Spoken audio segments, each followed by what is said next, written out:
Assalamualaikum warahmatullahi wabarakatuh.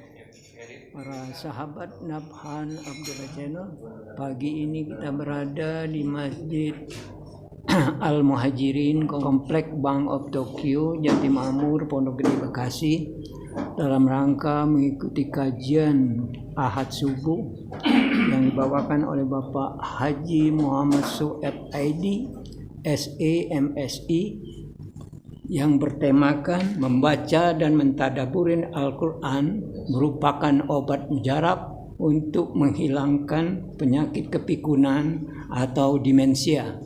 Para sahabat sekalian, silakan menyaksikan. Wassalamualaikum warahmatullahi wabarakatuh. Assalamualaikum warahmatullahi wabarakatuh. Alhamdulillah rabbil alamin. Wassalatu wassalamu ala nabiyyina Muhammadin wa ala alihi wa sahbihi ajma'in. La haula wa la quwwata illa billah.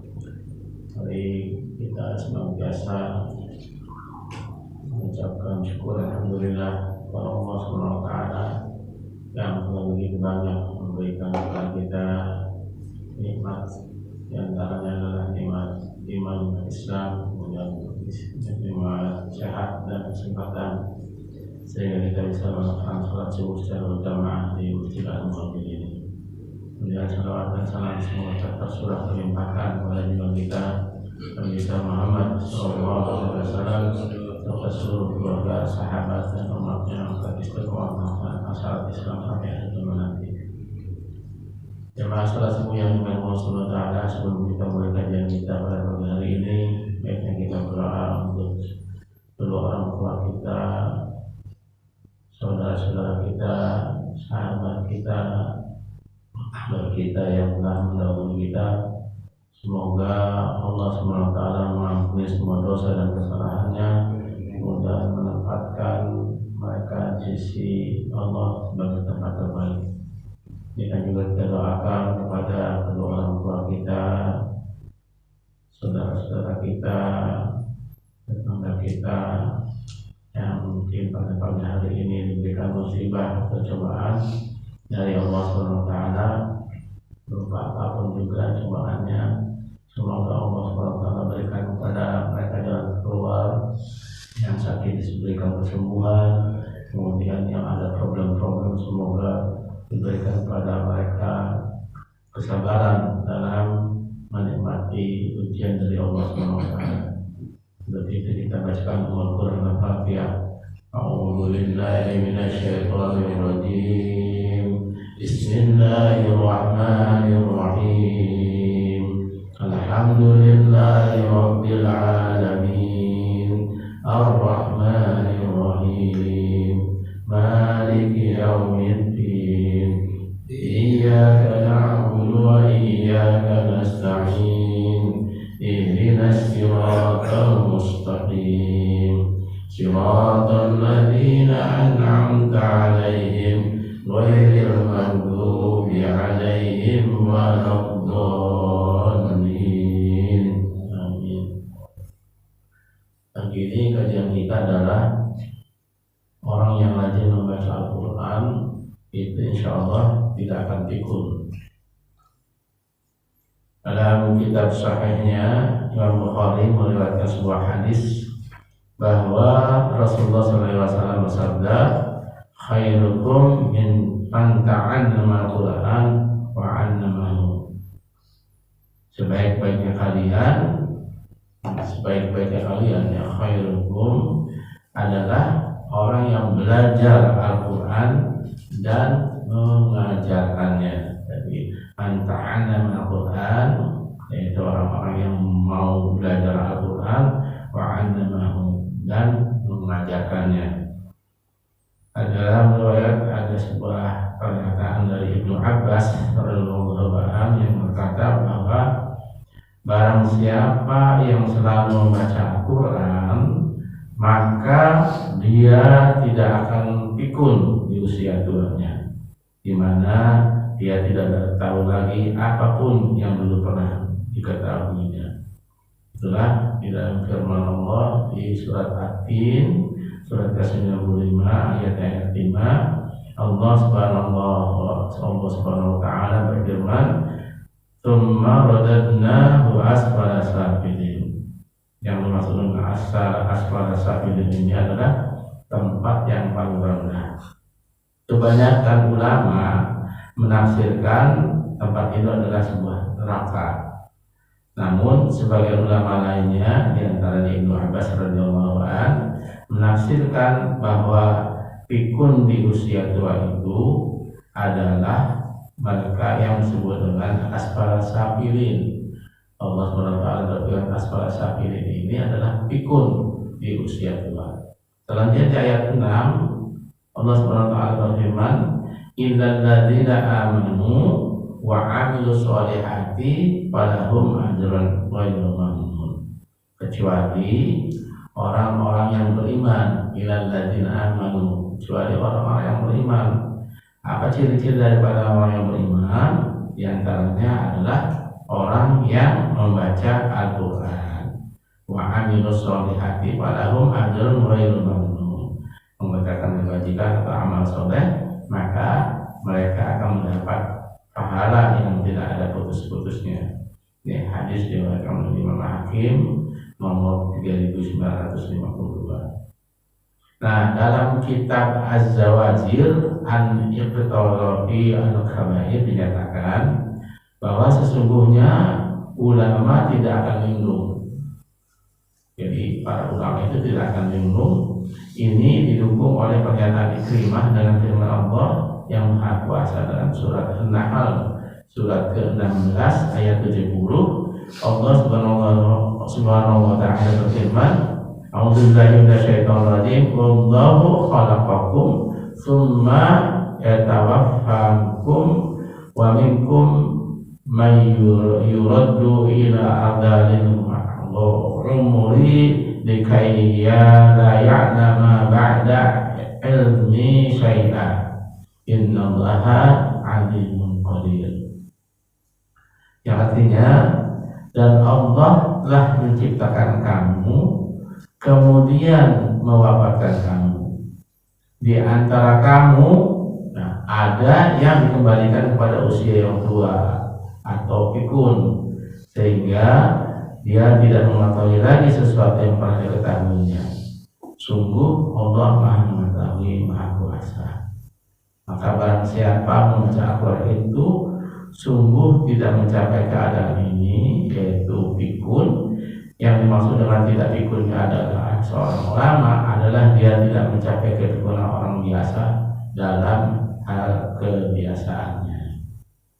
Orang tua itu seperti anak kecil dalam segala hal keadaannya ketika sudah mencapai usia tertentu, bahkan lebih jelek darinya.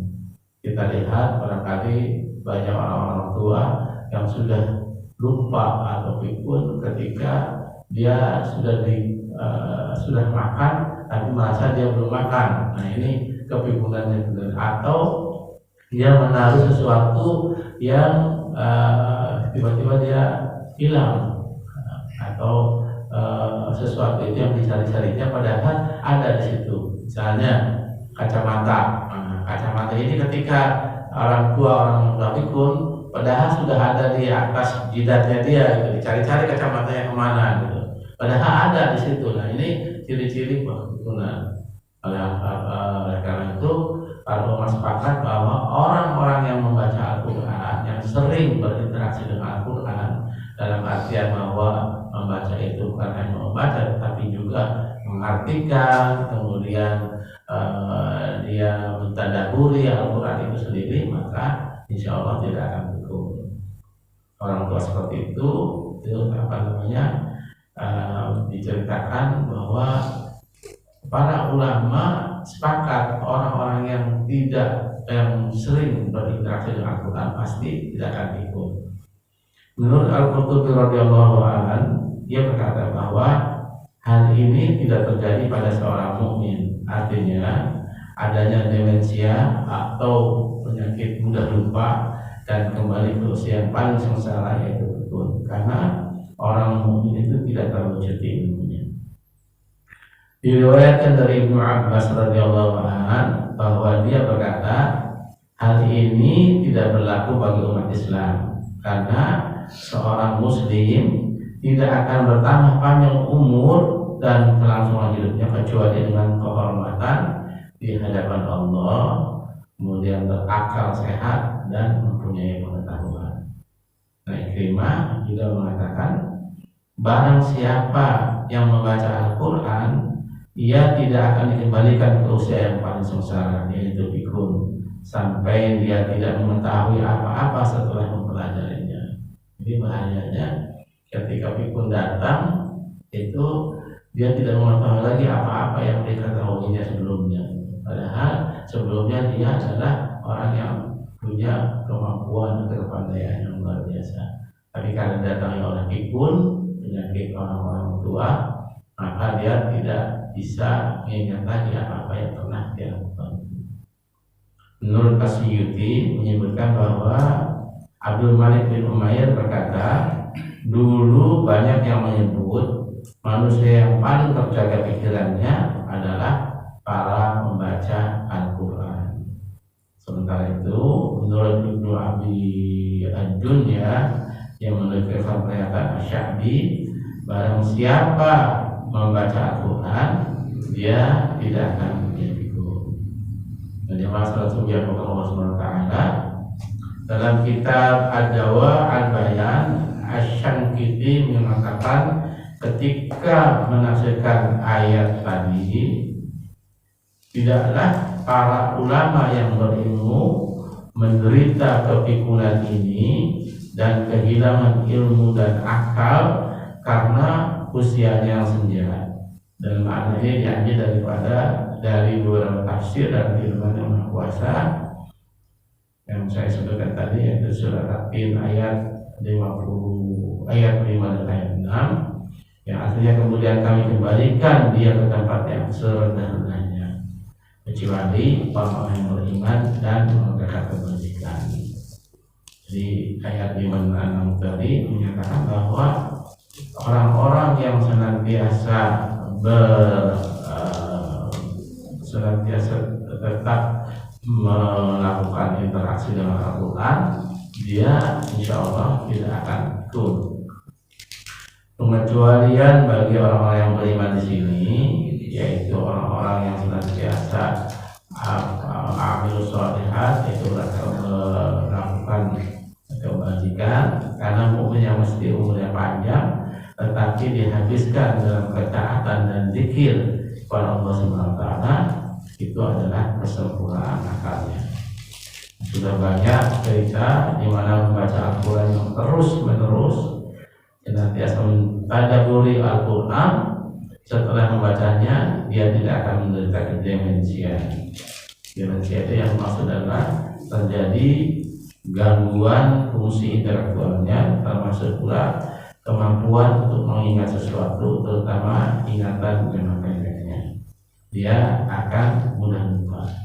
Kemudian juga dia tidak akan menderita delirium. Delirium itu mengalami penurunan kemampuan dalam memusatkan perhatian. Dia menjadi linglung atau mengalami disorientasi dan tidak mampu berpikir secara normal. Itu dua penyakit yang biasanya terindikasi untuk orang-orang tua, yaitu demensia dan delirium tadi.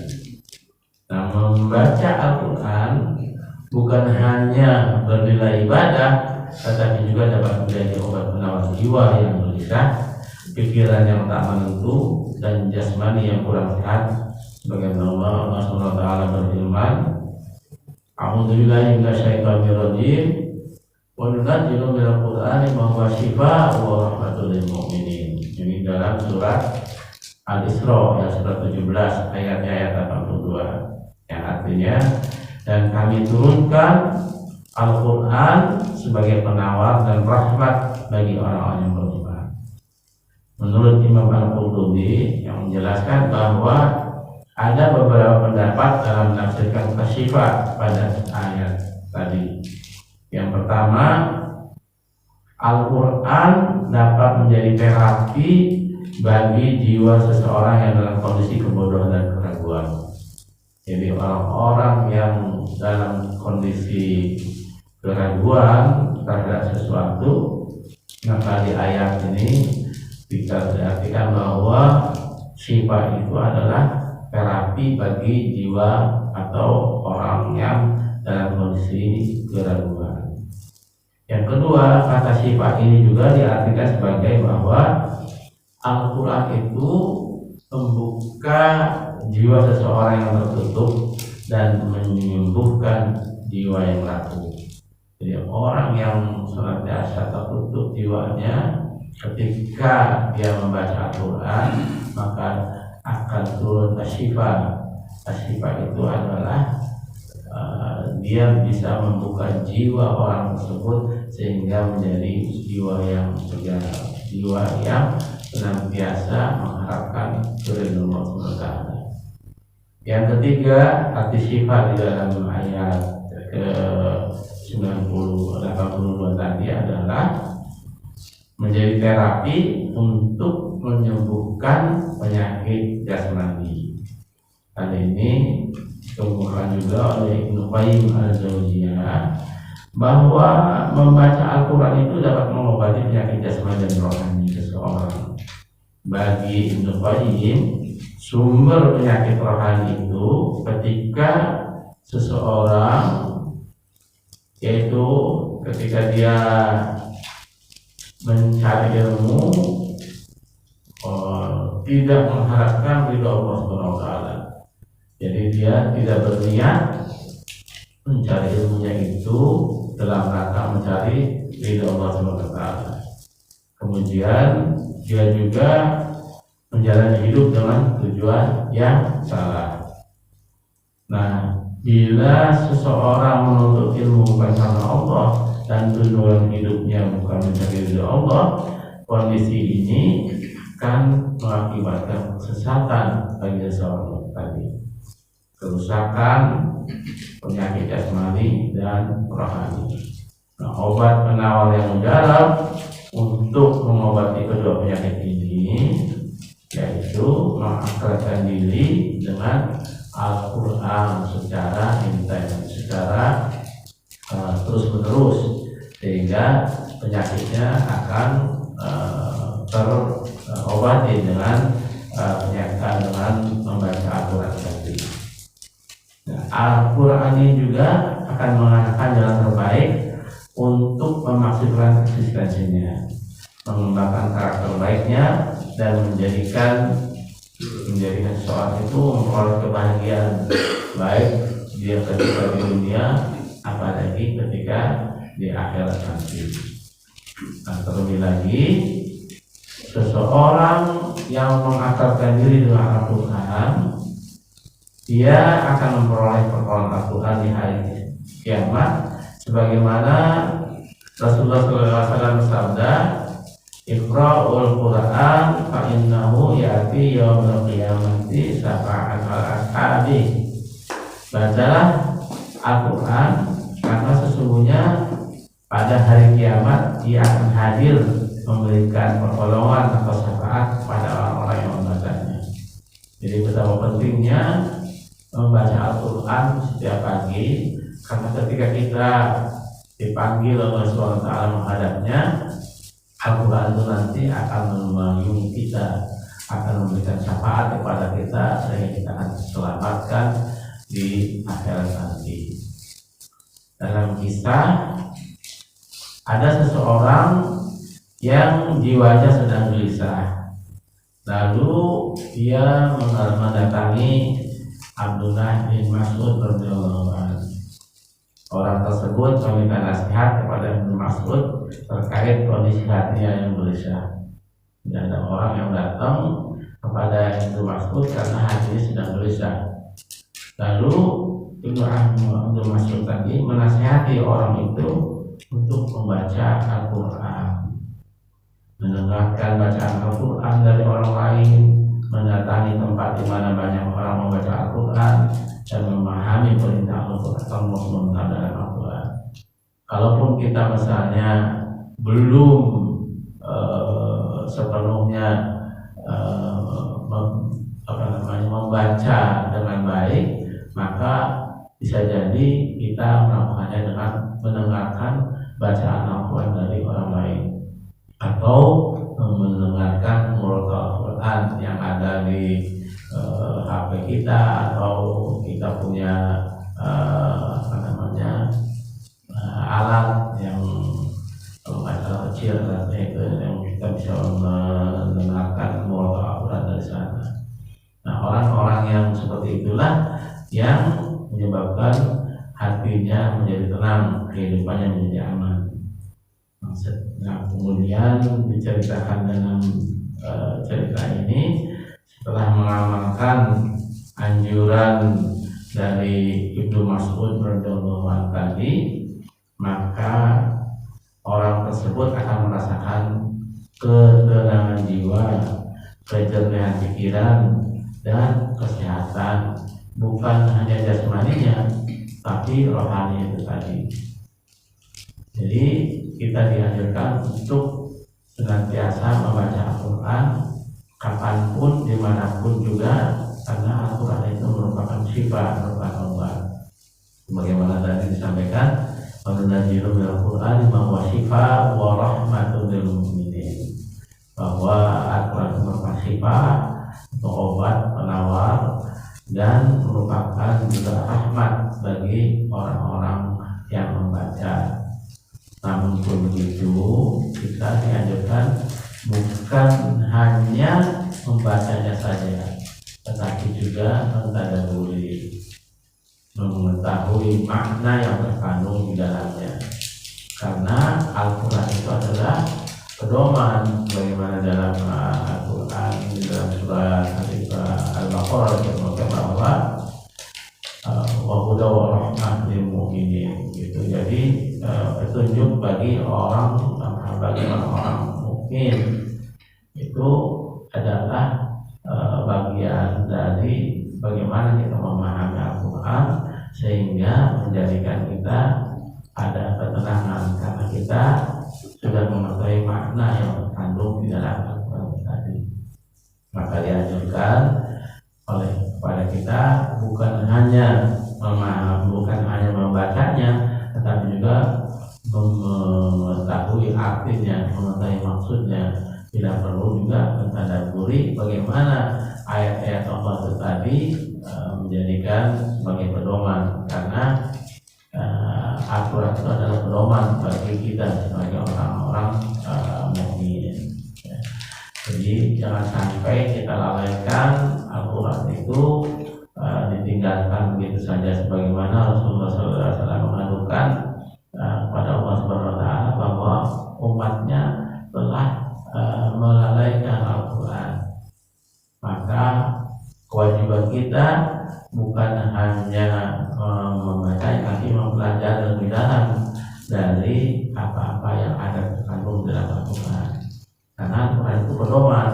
Ibarat kita memiliki sebuah mesin, atau misalnya katakanlah yang paling kelihatan di kita adalah sebuah motor atau kendaraan, pasti kita diberikan oleh pabrikannya adalah pedoman atau manual untuk mengoperasikan dari motor atau kendaraan itu tadi.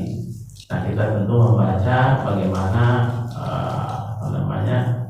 mengoperasikan motor itu atau kendaraan tadi supaya berjalan dengan benar dan tidak menyimpang dari apa yang sudah diciptakan oleh pabrikannya.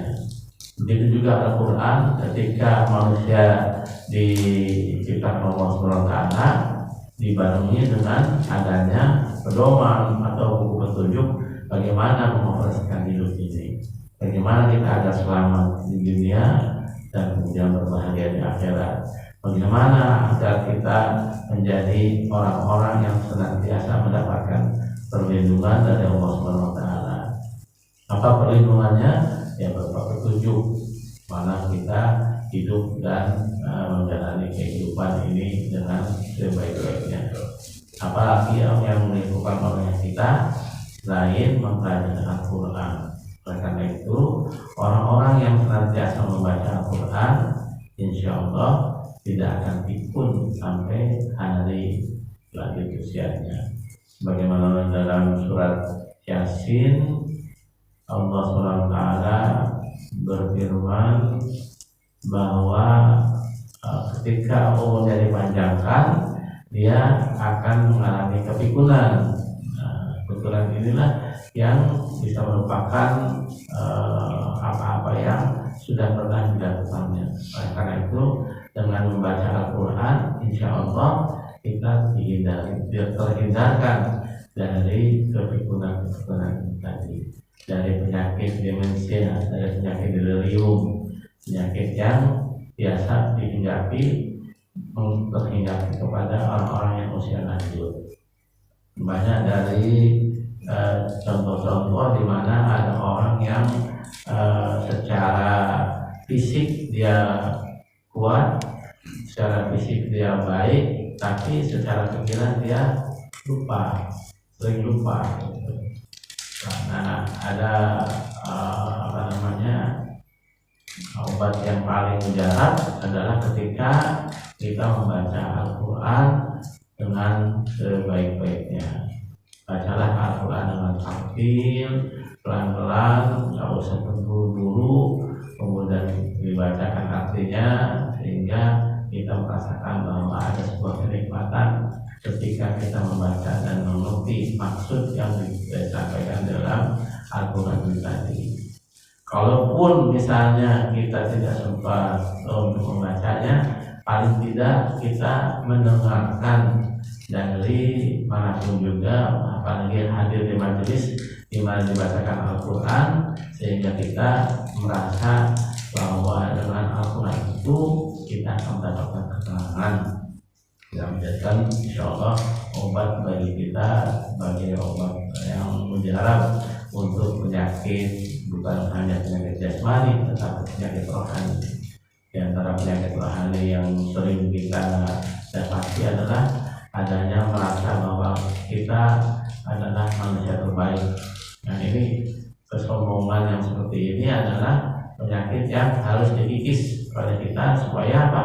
Supaya kita menjadi terbebas dari kesombongan. Karena kesombongan itu tadi akan mengantarkan kita menjadi orang yang dibenci Allah SWT. Allah sangat membenci penyakit sombong, karena sombong itu adalah milik Allah, mutakabbir.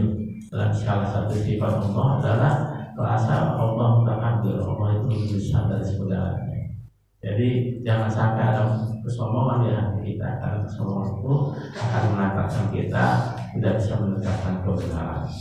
Ya, caranya bagaimana? Caranya kita dengan sering-sering membaca Al-Quran. Supaya apa? Supaya kita terhindar dari kesombongan. Yang pertama tadi bahwa Al-Quran itu tadi bisa menghilangkan kepikiran kita di usia senja nanti. Mungkin sekarang kita belum merasakan karena kita masih muda ya. Tapi banyak juga orang-orang yang muda juga sudah ikut, sudah linglung, sudah disorientasi. Misalnya tujuannya mau ke sana, tiba-tiba belok ke sini. Nah, ini disorientasi. Padahal di awalnya dia tujuannya mau ke sana itu, tapi tiba-tiba ada pikiran yang jadi tidak tahu arah jalan pulang. Gitu. Disebutkan bahwa orang-orang seperti itulah orang-orang yang ikut, orang demensia, orang yang ingatannya sudah menurun. Mudah-mudahan dengan sering-seringnya kita membaca Al-Quran, dengan sering-seringnya kita berinteraksi dengan Al-Quran setiap saat, insya Allah akan mengurangi kita kepikunan. Karena janji Allah itu pasti benar bahwa Al-Quran diturunkan itu sebagai obat bagi kita, bagi umat manusia. Kalau dia mau mengambil Al-Quran sebagai pedoman. Nah, mudah-mudahan hal ini bisa menjadikan kita, memotivasi kita di dalam berinteraksi dengan Al-Quran. Apalagi kita mau menghadapi bulan Ramadan yang hanya tinggal beberapa hari lagi, 40 hari barangkali ya kurang. Karena bulan Ramadan itu bulan diturunkannya Al-Quran, bulan berkah. Tapi kita membaca satu ayat saja, yaitu bagaimana hadis Rasulullah SAW bahwa membaca alif lam itu bukan satu huruf, tetapi alif satu huruf, lam satu huruf, dan mim satu huruf, yang kesemuanya setiap huruf itu dinilai dengan 10 kebaikan. Jadi kalau alif lam mim saja kita baca sudah 3 huruf, 3 huruf itu 30 kebaikan, belum ditambahkan dengan yang lainnya. Kita membaca Al-Fatihah, berapa puluh huruf di dalam Al-Fatihah itu. Kita membaca Al-Quran dengan surat-surat pendek pun kita merupakan bagian dari kebaikan-kebaikan. Insya Allah di Ramadan ini Al-Muhajirin mengadakan tadarus Quran, ya Pak, tadarus Quran, dan mengatakan bahwa setiap ba'da tarawih itu paling tidak kita sudah menyelesaikan 1 juz, sehingga dalam 30 hari kita bisa menyelesaikan khatam 1 juz 1 Al-Quran yang terdiri dari 30 juz. Baik, ini saja barangkali yang bisa saya sampaikan pada hari ini. Permohonan saya adalah semoga kita dimudahkan Allah Subhanahu wa taala untuk senantiasa berinteraksi dengan Al-Quran dimanapun kapanpun juga semampu kita, sehingga Allah memberikan hidayah atau petunjuk kepada kita untuk menjadikan hidup ini menjadi lebih terang. Baik, kita tutup dulu dengan doa kafaratul majlis. Subhanaka Allahumma wa bihamdika asyhadu an la ilaha illa anta astaghfiruka